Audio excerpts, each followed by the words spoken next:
Magdalene's blog 38. As soon as I realized that the Magus was leaving, I started working my way through the crowd towards the same corner of the square that he was going. Those of us that were following struggled our way through a narrow arch that led into an alley beyond, that itself fed out to a larger street.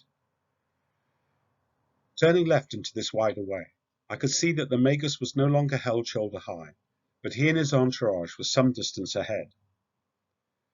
Then they turned left again into a residential area of larger houses and were gone from my view.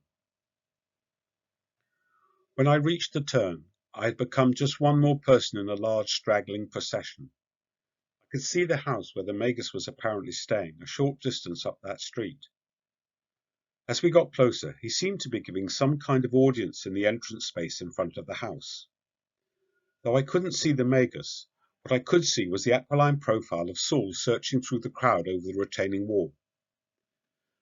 With the press of people ahead of me, I could see that it would be very difficult to get to the front.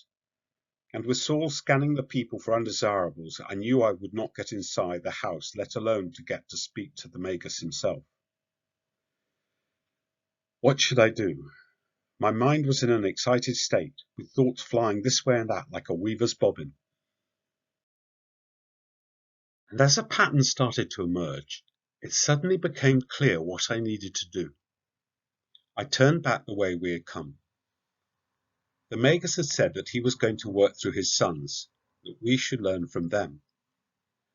Well, there was one of those that I thought I could maybe get along with, the youthful-seeming one.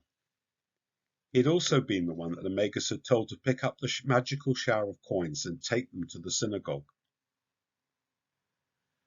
A new plan had formed fast in my brain. Much better that I should approach my task through the disciple of the Magus than the Magus himself, who it seemed had particular problems with Astarte's priestesses. I had started to retrace my steps to the square, when I realized there was a quicker way to the synagogue where I must try to meet the young disciple. Hopefully he really had gone there with the coins as instructed. A long flight of steps led down from the main roadway to a street that led roughly in the direction of the synagogue. I rushed down the well-worn stones as fast as I could and out onto a curving way, then crossed through a narrow connecting alley and out into another main street. Turning a corner, I could see the synagogue along ahead at the end of the road. I ran and walked and ran again. My thoughts flew ahead, but my breath was labouring. So I slowed to a walk to let it recover. I would need to be clear-headed and composed when I found the one I was looking for. If I found him. It was the other side of the street that ran along beside the synagogue. I crossed quickly, aiming towards the front entrance, past a side door that opened just at the moment to throw me into the path of a man coming out. To my great surprise, I found myself held from falling over by the Magus's apprentice I was seeking. My thoughts were thrown into confusion by the sudden stroke of fortune, but I hadn't worked out yet what I would say. "I'm sorry," he said. "I didn't see you at all. Are you all right?" "Fine," I answered. "I'm sorry, it was my fault." He looked at me, and I at him. My hood had fallen back, and I must have looked slightly strange. Not that he gave any sign of thinking that, rather the reverse. And I thought he was still as pleasant as my first impressions had suggested. "Actually," I said, ready to plunge into the unknown again, "I was looking for you." "Me?" he said, astonished. "Have we met before?" "Not exactly," I answered, "but as I was at the Fruit Market Square today to listen to Simon the Magus, I noticed you there as one of his close disciples, and also that he sent you here with the coins."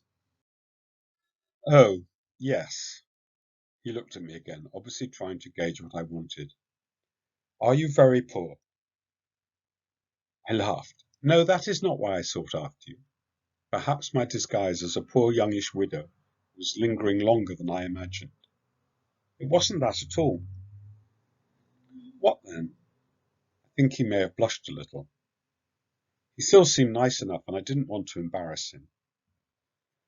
"The Magus said that we should seek the way through his sons," I answered. "And seeing that there was no way to get to speak to him personally, I thought to seek you out.